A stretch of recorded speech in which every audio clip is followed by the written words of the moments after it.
baik.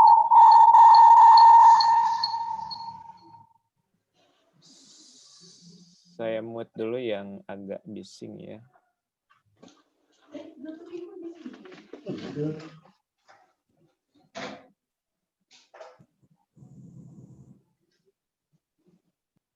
Oke, baik, saya lanjut ya. Nah, yang paling penting dari sebuah hubungan antara tenaga medis dan tenaga kesehatan dengan pasiennya adalah hubungan hukum.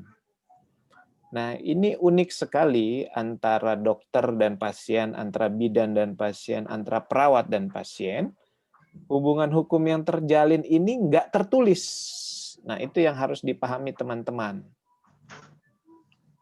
Dalam hukum positif Indonesia, dalam ini walaupun background-nya S1 kesehatan, kedokteran, dan lain-lain, mohon nanti bisa dicermati masing-masing ya kalau bingung ya.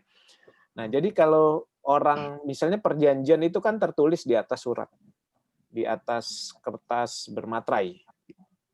Nah, kemudian ditandatangani. Nah, kalau kita datang ke rumah sakit, datang ke dokter, datang ke mantri, datang ke bidan, kan nggak langsung kita disuruh tanda tangan, kemudian ada klausul-klausul perjanjiannya, kan nggak itu gitu ya. Jadi kita cukup datang, ketemu dengan dokternya, kita cerita, ketemu dengan bidannya, kita cerita, Ibu, Bapak, saya mengalami ini, dan itu. Gitu. Dan timbal balik dari sang dokter pun, sang bidan pun akan bertanya kembali, sudah berapa lama, sudah berapa seperti ini, gejala apa yang terjadi. Nah, ini itu harus rawat. Ini dianggap sebuah apa ya? Hubungan hukum yang terjadi seperti itu. Muklis mana ya? Muklis mana ya? Oke, saya lanjut. Jadi ketika conversation ini terjadi, pembicaraan ini terjadi, itu sudah ada hubungan hukum yang terjadi. Nah, kalau istilah kedokteran mungkin saya koreksi kalau saya salah ya, ada informed consent yang dilakukan oleh kedua belah pihak. Nah, kedua belah pihak ini kita sebut sebagai subjek hukum. Dokternya subjek hukum, pasiennya subjek hukum. Objeknya apa? Objeknya adalah penyakit yang dikonsultasikan. Itu objeknya. Konsultasi sebuah gejala, ya, itu kita anggap sebagai objek. Nah, itu hubungan yang terjadi antara tenaga medis, tenaga kesehatan, dan dan pasien. Nah, tetapi dalam sebuah hukum kesehatan, sebuah hubungan hukum kesehatan, ada 3 sebenarnya. Ya, gitu. Yang pertama itu hubungan administratif. Ya, kalau ini hukum kesehatan tuh lebih luas, ada rumah sakit, hukum rumah sakit, ada hukum perizinan, hukum profesi, kemudian ada malpraktik, kemudian ada lagi asosiasi gitu ya. Nah, kita bagi 3. Yang pertama adalah administratif, perizinan. Kalau mau jadi dokter, ada izin yang harus dikeluarkan. Baik izin mandiri maupun izin pada instansi kesehatan. Begitu juga dengan tenaga kesehatan yang lain. Kalau mau mendirikan rumah sakit, ada izin lingkungan, ada izin operasional, ada izin lain-lain, alkes dan lain-lain. Mau mendirikan praktik mandiri, ada izin praktik mandiri. Nah, kita tidak lepas dari permasalahan perizinan. Nah, jadi kasus yang tidak ada yang dari Kota Bumi ya, kasus perawat yang di Kota Bumi yang dipidanakan itu yang dipermasalahkan perizinannya. Karena tidak ada izin mandiri. adanya izin yang di instansi kesehatan, di puskesmas. Sedangkan dia praktek di rumah, diperbolehkan tidak secara hukum. Kemudian asosiasi menilai seperti apa, kemudian hukumannya seperti apa. Nah, ini yang patut dikaji gitu. Sedangkan kondisi sosiologisnya, jarak antara rumah sakit dengan ya dengan klinik pertama itu sangat jauh sekali gitu ya. Nah, kondisi sosiologis ini menjadi pertimbangan juga. Nah, itu yang harus kita kaji. Jangan sampai nanti kita bekerja di luar SOP. Nah, tapi juga ada prinsip ya yang menjadi dilema dan perdebatan ini yang sampai hari ini menjadi perdebatan. Biasanya kalau saya, Dr. Fakih, Dr. Zul, dan Dr. Asep berdiskusi, itu yang jadi masalah itu kalau keadaannya force major gimana nih? Gitu. Nah ini gimana nih? Keadaannya terpaksa. Kalau nggak ditolong ini mati nih pasien nih. Gimana? Nah itu case-case yang perlu dikaji gitu. Kalau dibiarkan kita kena pembiaran dalam KUHP pidana ya, Kitab Undang-Undang Hukum Pidana kita pembiaran. Tetapi kita tidak ada izin misalnya. Baru koas deh gitu ya. Belum keluar izinnya. Itu gimana? Hukum melihat keadaan seperti itu gitu. Nah, ini yang patut kita kaji ya. Nah, kemudian hubungan hukum yang kedua itu keperdataan.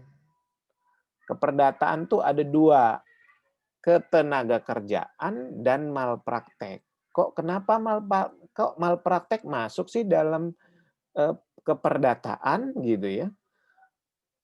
Perdata ini kalau saya agak sederhanakan itu private ya gitu ya. Hubungan orang sama orang gitu, orang sama instansi hukum gitu ya, atau instansi.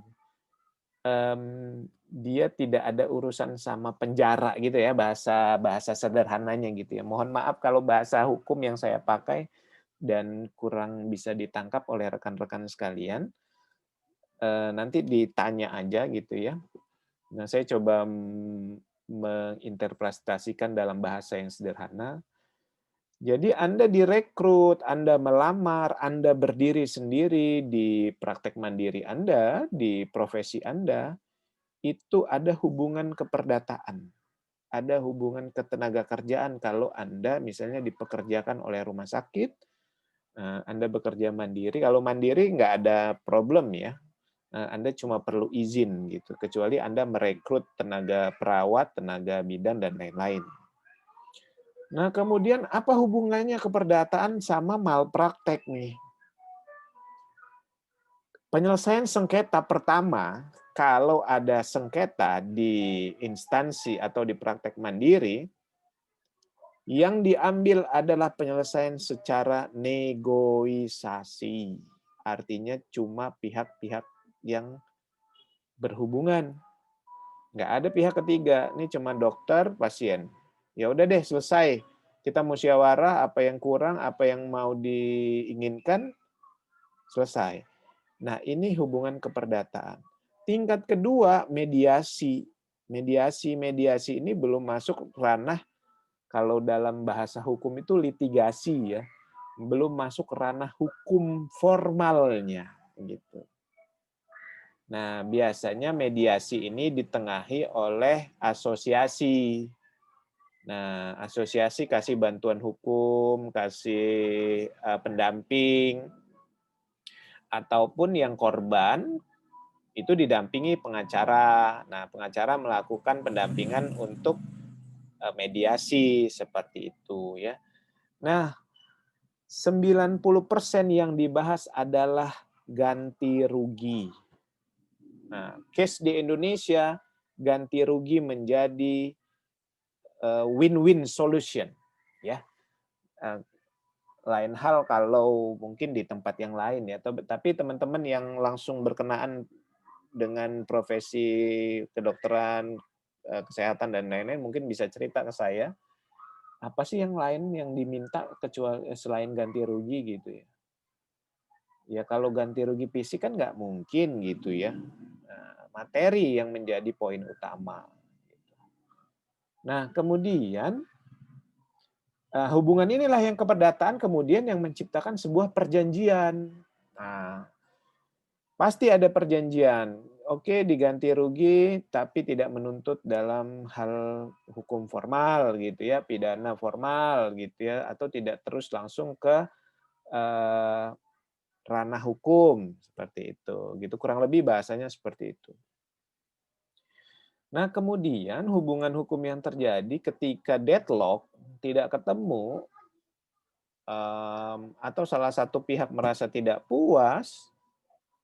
Well, banyak sekali case yang memang langsung terjadi langsung ke kepolisian, pengadilan dan lain-lain gitu ya. Walaupun mediasi sudah terjalankan gitu ya, sudah diambil atau negosiasi sudah ketemu.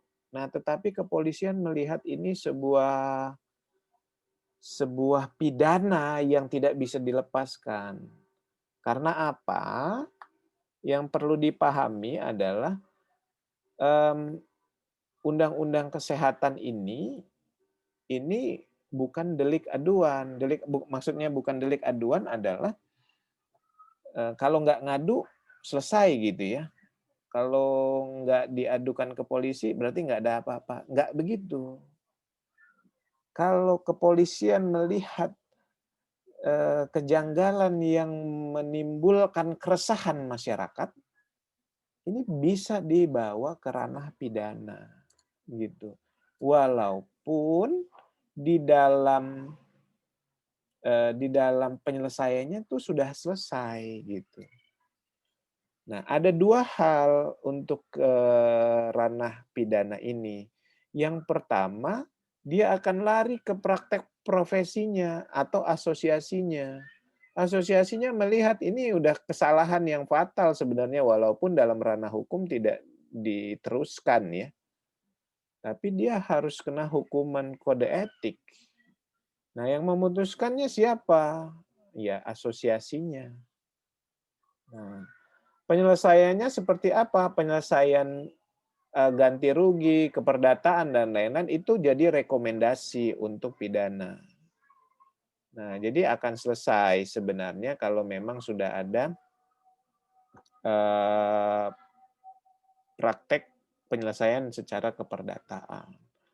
Nah, 3 hubungan hukum ini yang teman-teman harus paham dan harus menjadi dasar.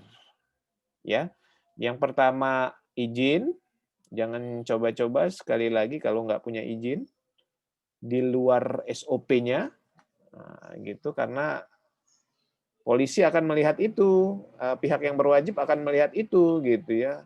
Punya kualifikasi nggak sih? Punya kewenangan nggak sih nih orang-orang ini gitu ya? Atau profesi kesehatan ini punya kewenangan nggak? Itu dulu. Jadi kalau ada case di saya lupa daerah mana ya yang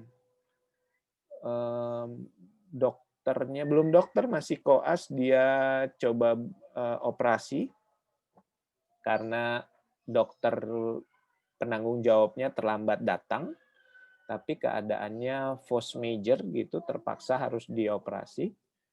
Nah, kemudian kena kode etik dan dokter koasnya harus dipending untuk ujian dan lain-lain ya.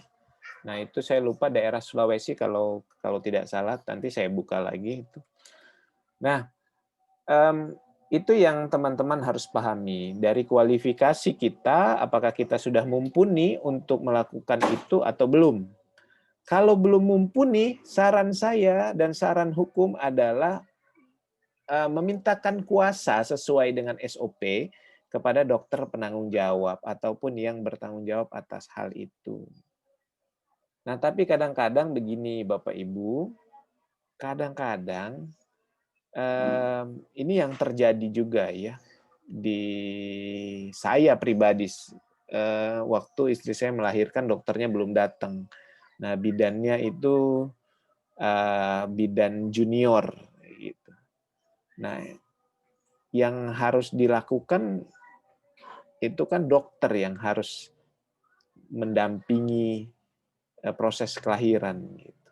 Kecuali ada kuasa penuh yang dibebankan kepada sang bidan. Gitu. Nah, tapi keadaan mendesak tidak bisa ditahan lagi dan harus lahir, ya syukur alhamdulillah lahir dengan normal dan lain-lain. Nah, seandainya terjadi sebuah kejadian yang tidak diinginkan, nah ini akan jadi sebuah sengketa juga gitu. Nah, baca baik-baik hak dan kewajiban serta kualifikasi kita dan kewenangan kita itu menjadi poin utama dalam profesi kita. Seperti itu ya. Nah, itu hubungan hukum pengantar kita di pertemuan kedua ini ya. Nanti akan ada pergeseran nih, hubungan hukum pergeseran antara dokter, bidan, perawat dengan pasien. Nah, nanti kita bisa cerita minggu depan. Silahkan rekan-rekan, kalau punya, saya tidak paksakan ya untuk kita Zoom meeting di waktu ini gitu ya. Silakan teman-teman, mungkin belum pernah ketemu juga sesama teman-teman gitu ya. Mau hari apa, jam berapa, mau di hari weekend, minggu juga nggak ada masalah, malam juga oke. Saya nggak permasalahkan itu karena mungkin dari awal kita sudah diwanti-wanti oleh ketua program bahwa untuk konsentrasi kesehatan ini waktunya nggak bisa ditentukan gitu ya, apalagi bicara kesehatan gitu.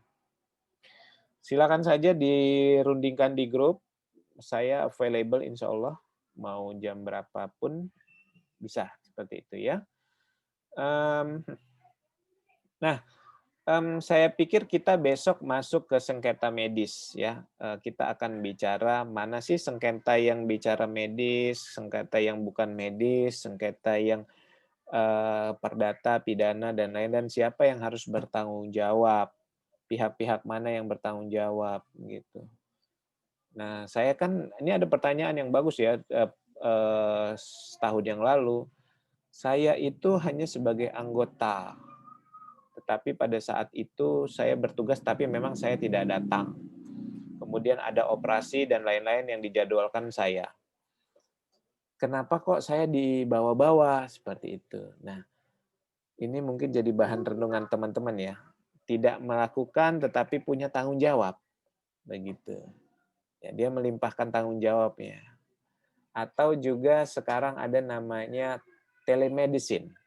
Ya, kalau di Lampung sekarang itu cuma rumah sakit umum dan puskesmas mana ya? Di Jati Agung atau di mana ya? Yang punya teleconference. Nah, ada case di mana dokter ahlinya, dokter spesialisnya itu tidak bekerja, tetapi tidak bekerja pada jam yang dijanjikan, tetapi ada pasien yang memang harus dimintakan konsultasinya sebelum diambil tindakan. Nah, itu juga menjadi problem. Tidak tepatnya waktu, kemudian tidak ada dokter spesialisnya, seperti itu. Nah, itu jadi problem juga apakah masuk dalam sengketa medis apabila dipermasalahkan oleh pasien atau cuma masalah administratif dari instansi kesehatan atau lembaga-lembaga kesehatan, seperti itu. Atau teman-teman juga punya case-case yang unik untuk didiskusikan, karena saya juga belajar terhadap case-case yang selalu berbeda antara satu dengan yang lainnya. Nah, jadi saya pikir begitu ya. Jadi mulai pertemuan hari ini rekan-rekan bisa ambil case yang terjadi di tempat rekan-rekan bekerja. Jadi itu nanti pertemuan keempat atau kelima ada presentasi lah dari rekan-rekan sekitar 5 sampai 10 menit untuk bercerita case apa yang mungkin kerap terjadi atau pernah dilakukan penyelesaian sengketa yang sering dilakukan? Karena saya yakin semua instansi pernah pernah ada case-case walaupun selesainya cuma negosiasi gitu. Karena semua juga nggak mau sampai ke pengadilan gitu ya.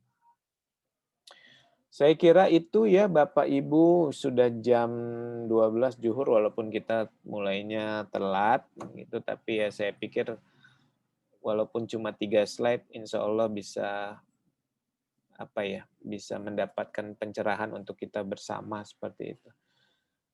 Saya kira itu silahkan Bapak Ibu ada 5 menit ke depan kalau mau diskusi, saya coba buka. Silahkan kalau ada yang mau tanya atau yang mau didiskusikan.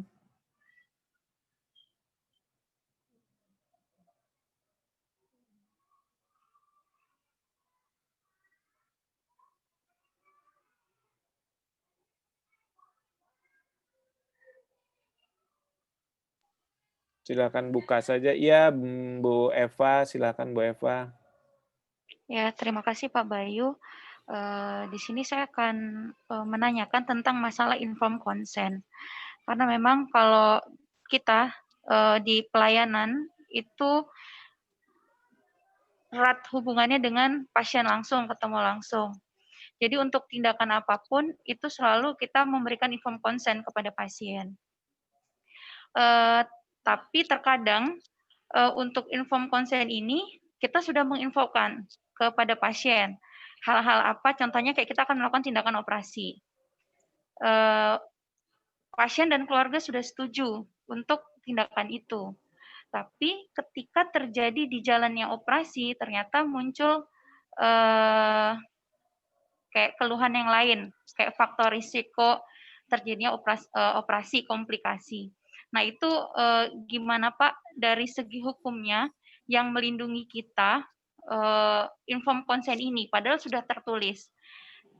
Terkadang walaupun kita sudah informed consent, kita sudah jelaskan kepada keluarga dan pasien, tapi jika terjadi sesuatu yang di luar proses terjadinya operasi itu, terkadang keluarga tetap menuntut kita gitu. Jadi kekuatan hukum informed consent itu sebatas apa gitu? Apakah harus dengan materai atau cukup dengan tanda tangan aja? Gitu Pak. Terima kasih. Baik. Ini pertanyaan bagus. Ini saya lempar pertanyaan dulu nih ya. Kalau misalnya keluarga pasiennya buta huruf, gimana? Pakai cap jempol. Ya, artinya gini. Artinya dia tidak bisa membaca. Dibacakan, Pak. Nah, dibacakan. Ada case lagi, Pak Rio. Kalau ya, sebentar. Mereka tidak mengerti istilah kedokteran.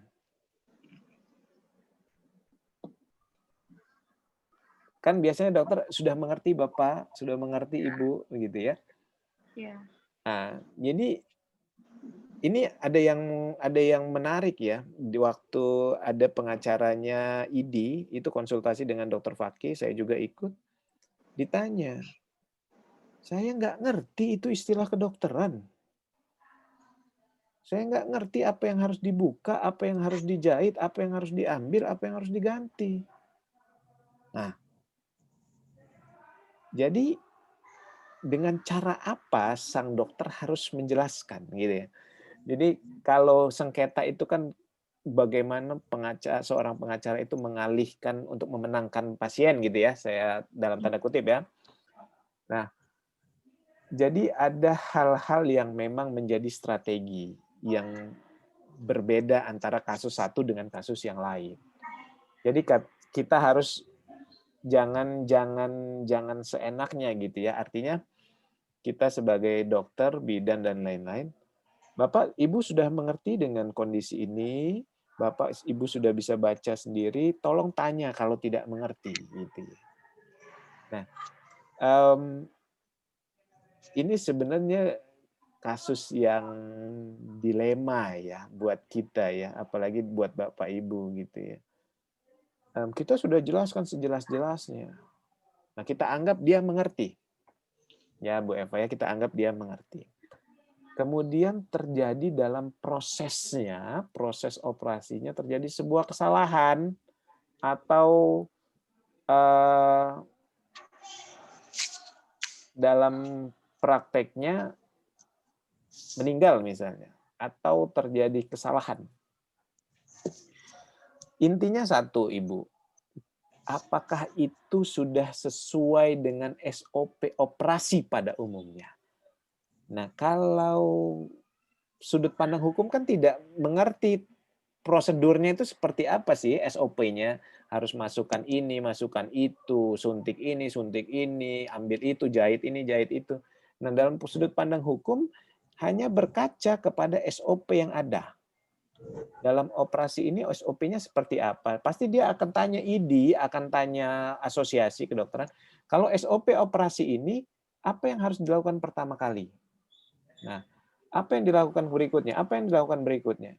Nah, proses yang operasi yang sudah kita lakukan sudah sesuai belum sama SOP itu? Kalau sudah sesuai, well, it's okay, nggak ada apa-apa, nggak ada masalah, Ibu. Mau dibawa sampai kemanapun, kita sudah jelaskan ini sesuai SOP dan lain-lain. Nah, permasalahannya, Bu, ini yang sering kerap terjadi juga, ketika operasi tetapi kondisi pasien berubah.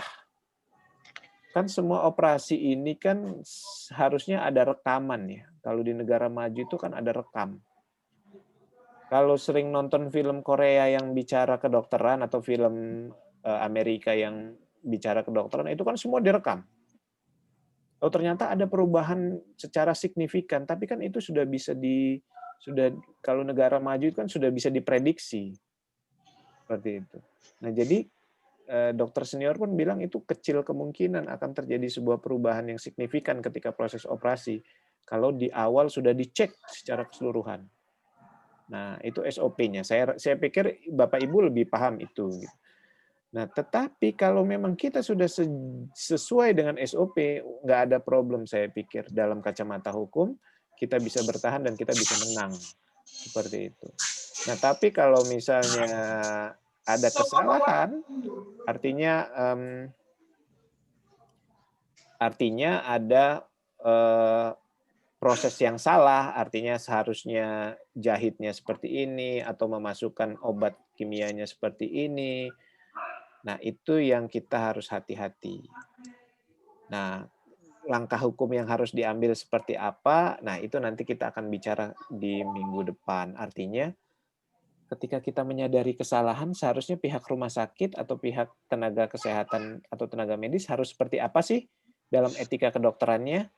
Nah, saya pikir Bapak Ibu sudah punya jawabannya gitu. Tapi kadang-kadang walaupun kita sudah jujur, minta maaf, kadang-kadang kita nggak terima gitu loh, pasiennya nggak terima seperti itu, menuntut lebih. Saya kira itu ya Bu Eva ya, mungkin nanti bisa dieksplor lagi gitu ya kalau ada diskusi yang lain atau ada pendapat yang lain. Pak Rio, silakan Pak Rio kalau ada pendapat Pak Rio. Iya Pak.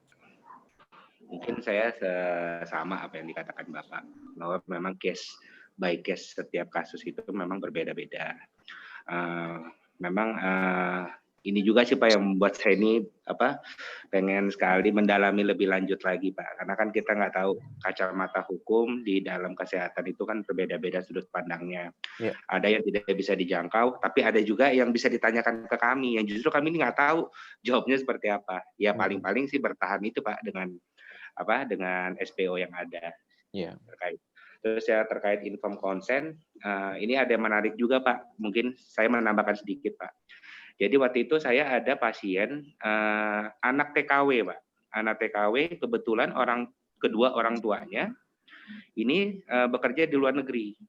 Nah anaknya ini tinggal sama kakeknya. Kakeknya tiba-tiba anak ini harus menjalankan operasi yang dengan segera.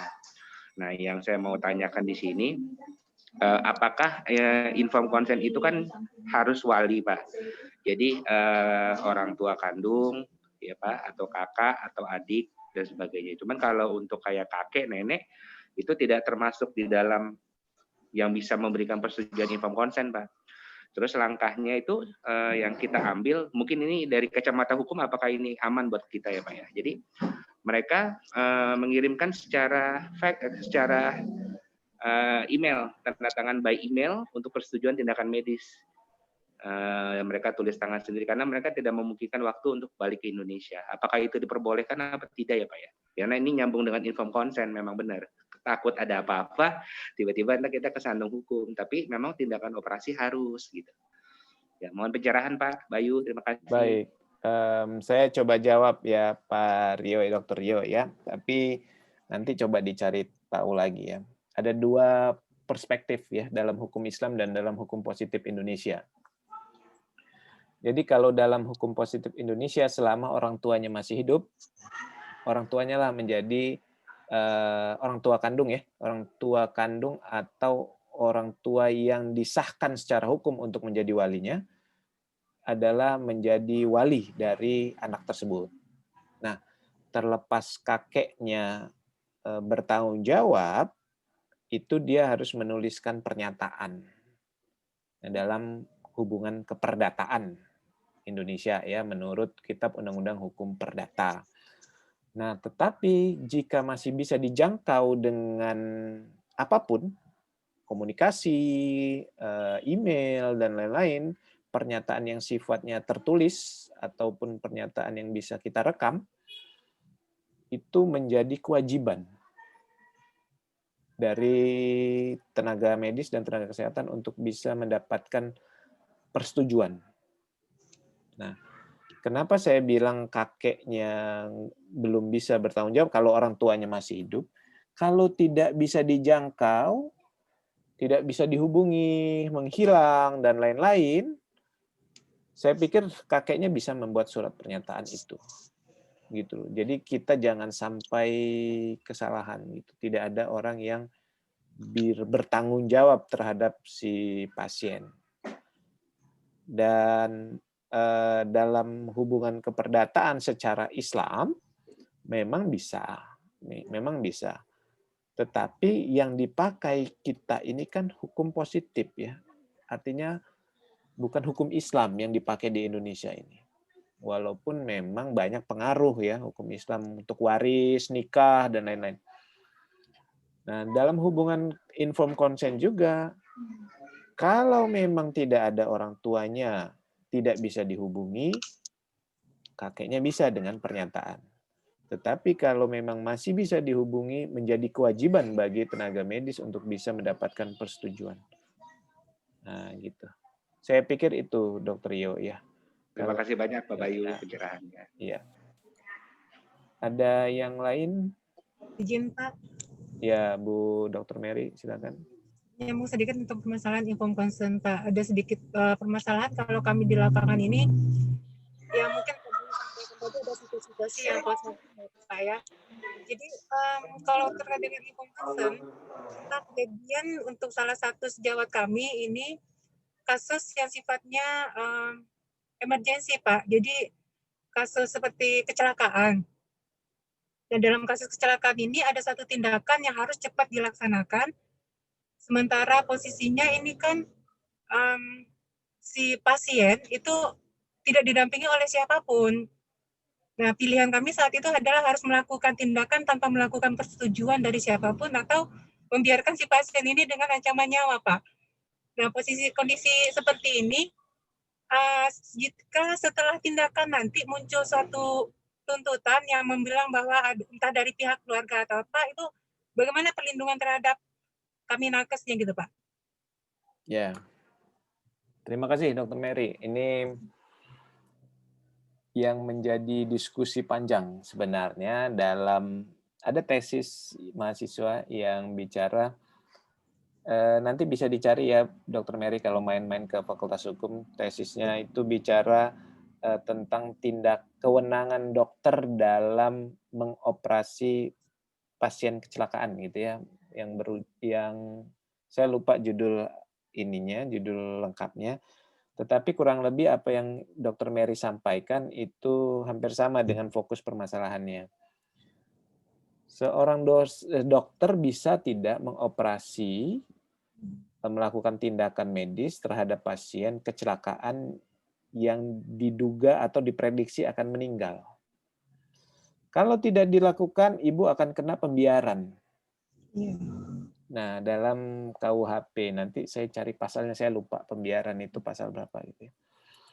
Nah, tetapi kalau dibiarkan, kita juga bisa kena. Nah, gitu. Menurut Undang-Undang Kesehatan dan Undang-Undang Praktek Kedokteran, tindakan yang seperti ini bisa dilindungi dengan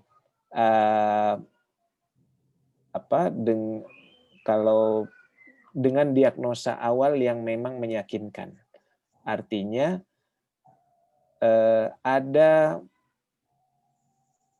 apa istilahnya, bukan pernyataan medis ya, atau pendapat medis pada umumnya yang memang menyatakan bahwasannya jika tidak ditolong akan meninggal. Nah, artinya ada pendapat umum yang menyatakan bahwa jika kondisi ini tidak ditolong, bahwa kondisi ini akan meninggal. Tetapi hati-hati juga dengan second opinion. Jika di kemudian hari ada pasien yang memang menemukan bahwa kondisi itu bisa ditolong dengan cara yang lain, misalnya. Nah, tetapi kalau memang ditemukan pendapat medis yang pada umumnya menyatakan hal yang sama dengan tenaga kesehatan yang melakukan tindakan kesehatan tersebut, saya pikir tidak ada masalah. Nah, kita pun dilindungi dengan Undang-Undang Praktek Kedokteran dan Undang-Undang Kesehatan jika dalam keadaan terpaksa. Artinya dalam keadaan yang memang dibutuhkan. Nah, kita punya dasar hukumnya kok, Bu, Undang-Undang Kesehatan dan Praktek Kedokteran. Seperti itu. Jadi jangan khawatir. Nah, kalau memang tidak bisa dihubungi keluarga dan lain-lainnya, ya silahkan, saya pikir hal yang baik untuk diambil. Seperti itu. Dan di kemudian hari jika ada permasalahan, kita punya pendapat yang valid terhadap hal tersebut. Jadi saya pikir nggak ada masalah untuk hal itu. Yang perlu diwaspadai adalah ya mungkin tidak diwaspadai ya. Kita berharap tidak ada hal yang buruk terjadi, tetapi ada second opinion yang memang menjadi kontra antara tindakan medis yang diambil. Kan kebanyakan sengketa pengadilan itu adalah pro kontra terhadap SOP yang diambil. Nah, sebagian besar kasus kesehatan malpraktek itu adalah kontra terhadap apa yang menjadi SOP atau tindakan medis lainnya. Itu beberapa kali saya ikut sidang atau membaca berita acara pemeriksaannya saksi ahli, baik dari tenaga medis maupun hukum, dan dokternya itu beda opini gitu, beda pengertian antara misalnya dokter paru sama dokter jantung tuh beda. Ya mungkin dari secara teknis saya kurang paham ya, tapi langkah yang diambil tuh beda, jadi kontradiktif gitu, sampai hakimnya pun bingung gitu untuk memutuskan apa, sehingga diminta rekomendasi khusus dari ID. Sebenarnya SOP yang harus diambil tuh seperti apa? Nah, seperti itu. Nah, itu saya pikir itu jawaban saya, Dr. Mary. Mungkin kurang memuaskan, tapi nanti kita bisa cari lagi dasar hukumnya. Tapi memang itu menjadi hal yang dilematis loh untuk dokter. Antara iya, antara tidak, antara iya dan tidak, ada ketakutan gitu. Tapi yakinlah kita dilindungi Undang-Undang Kesehatan dan Praktek Kedokteran untuk hal tersebut. Jalankan sesuai SOP, ya saya pikir nggak ada masalah. Ya, makasih Pak Bayu. Iya, sama-sama. Ada lagi? Baik, saya pikir cukup. Terima kasih atas waktu dan sharing pengetahuannya. Jadi nanti isi absen di Vclass-nya ada beberapa diskusi yang mungkin bisa kita diskusikan di situ. Kalau belum bisa dicoba, coba lagi. Mungkin ada something wrong dengan V-Class-nya. Saya terima kasih, mohon maaf kalau ada salah kata. Semoga sehat selalu. Terima kasih. Billahi taufiq wal hidayah. Wassalamualaikum warahmatullahi wabarakatuh. Waalaikumsalam warahmatullahi wabarakatuh. Terima kasih Pak Bayu. Terima kasih Pak Ya, Bayu. sama-sama. Makasih Pak. Baik, saya tutup ya. Terima kasih. Iya Pak, terima kasih Pak.